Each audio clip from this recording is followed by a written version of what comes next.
Akkam jirtu kabajamtoota daawwattoota keenyatiif dhaggeeffattoota keenya amma kan argitan egaa keessummoonni keenya kana dura dhiyaatanii waa'ee weerara daangaa Oromiyaa sarbamuu daangaa Oromiyaa akkasumas gidiraa fi dararaa uummata Oromoo irratti gahaa jiru yeroo mari'atanitti ture. Har'as isaan keessaa amma tokko qabannee dhiyaannerra keessummaa biraas itti daballeera.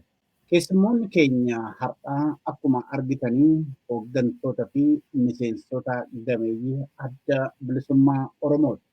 Jara kana waa'ee daangaatiif waa'ee daangaa fi yeroo affeerruu akkanumaan akka nama siyaasaa xiinxaluu yookiin immoo alaala ta'anii yaada kennuu osoo hin taane bara adda bilisummaa Oromoo keessatti miseensa ta'anii hooggansa ta'anii warra daangaa irratti lolanii lolchiisan akkasumas immoo hooggansa olaanaa kennanidha. Akkuma kana dura isinitti himee isaan kuni har'a kan keessummaa keenya ta'anii obbo Abbaa Caalaa Lataa adda bilisummaa Oromoo yeroo dheeraadhaaf warra hoogganaa turan keessatti kana duras waan ibsineef irra deddeebi'uu hin barbaanne.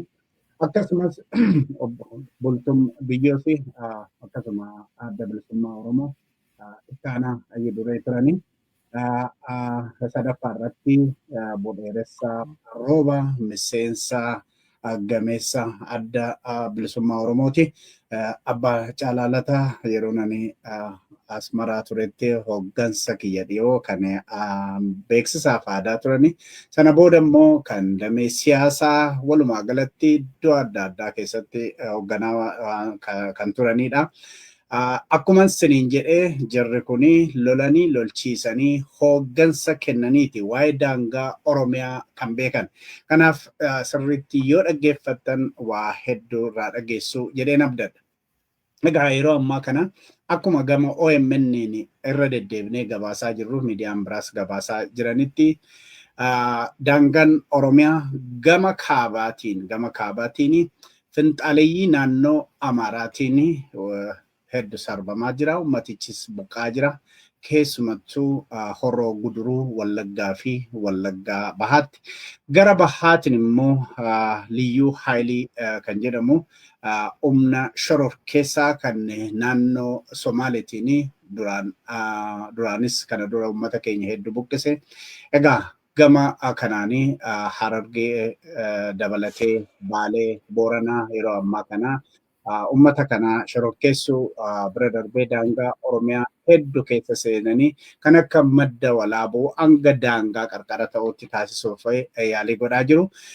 Gara kaabatiin keessattuu Liyyuu Haayiliin ummata keenya Walloo ammallee irratti aggaammi adda addaa adeemsaa akka jiru beekamaadha. Gama Shawaatiinis keessattuu gara Dharraatii fi Karrayyuu kan Booset kanatti waa hedduutu adeemsifamaa jira.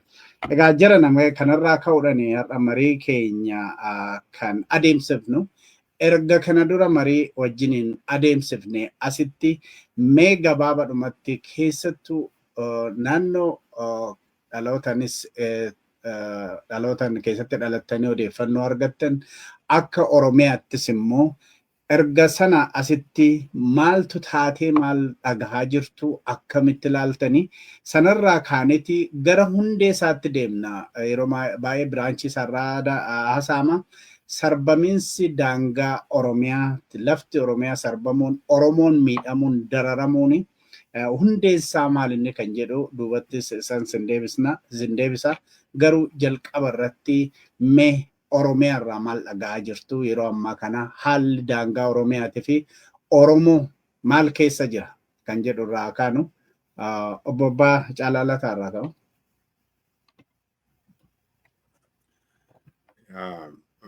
Warri OMN carraa kana nuu kennitanii akka dhimma uummata keenya ilaalu irratti akka haasofnuu fi walitti nu qabdanii galatoomaa isiniin jenna. Waa'ee uummata Oromoo haasawuu yeroo kamillee dhaabnu amma lubbuun nu keessa jirtutti maaliif sana kan itti jiraanne sanaafis waan qabnu hundumaa wareegnee akka carraa ta'etu nuyi lubbuun jirra malee meeqatu jaallawwan keenya meeqan nu biraa kufan. Kanaaf hamma akeekii itti kaane sun bakka gahutti waa'ee uummata keenyaa quuqamuu, waa'ee uummata keenyaati dubbachuu, lallabuu hin dhaabnu jechuudha. Yeroo ammaa kana isuma duraan turetu amma bal'ifatee humna godhatee dirree baafateetu deemaa jira malee haaraareef jalqabee miti. Akka hiree ta'eetu uummati Oromoo ollaa lama gara kaabaaf bahaa ollaa hamaa lama qaba Oromoo. Baay'ee kan nama gaddisiisudha. Akkuma uumamuma seenaadhumatu walitti fidee ollaa kana lamaan bira kaa'e Oromoo bira. Lamaan kunu lafa Oromootiif Oromoo irratti waliin ituu dubbataniiru haa ta'u, waliin ituu hin dubbatinis haa ta'u, akeeka tokko qaban. Akeeka tokko. Akeeki suni Oromoo dhiibuu lafa isaarraa fudhachuu isa dhabamsiisuu kan jedhu. Warri amma immoo hidhatanii dhufanii Oromiyaa keessa qubatanii naftanyooti jedhaa turre uummata keenya kanuma waliin jiraatan kan uummati keenya maaliif nutti dhufte illee ittiin hin jedhin danda'ee waliin jiraataa turetu itti duulanii ajjeesaa qabeenya isaa saamaa qe'ee isaa gubaa jiranii jechuudha. Karaa bahaas akkuma kanatti jira. In babal'ate hamma Moyyaaleenii fi maaliin kan Oromoo kan Somaaleetti jedhamu gahe amma. Kanaaf isuma duraan turetu bal'atee hammaatee sadarkaa nama suukanneessu abbaa Oromummaan itti dhaga'amu biyyummaan isaa jaalala biyya isaatii qabuutii fi wanti dhagaa jirru suukanneessaadha jiran. Maali uummati kun maali cubbuu maali yakka maalii yakkeeti kana miidhaan kun hundinuu irra gahu kan nama jechisiisudha. Dubartii ulfii yeroo magaalaadhuma kan Oromoo ta'e Dirre Dawaa keessatti ajjeefamte immoo eenyutu kana godhe jedhamee illee hin gaafatamne. Haala baay'ee suukanneessaa keessa jirra.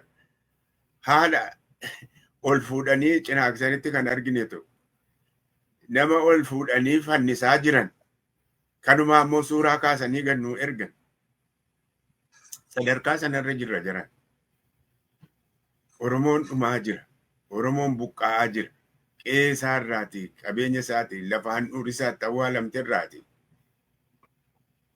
Buqqa'eetu oofameetu biyyuma keessatti buqqa'aa baqataa ta'ee jira biyyuma keenya keessatti, biyyuma isaa keessatti, lafuma isaa keessatti eenyuun alagaadhaan kan biraadhaan kan lafa sanarraati mirga sitti hin qabne abbaa biyyummaa sitti hin qabneen akkas ta'aa jira. Somaaleen lafa Oromoo irraatti abbaa biyyummaa abbaa mirgaa hin qabne.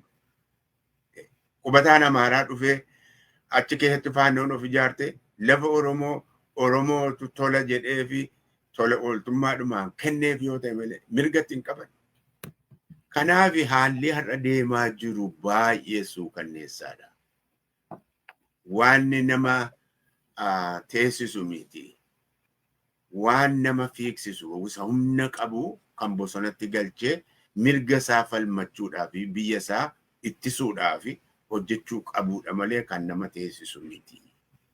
Kan jedhumaan gabaabaatti akkasittiin ka'a.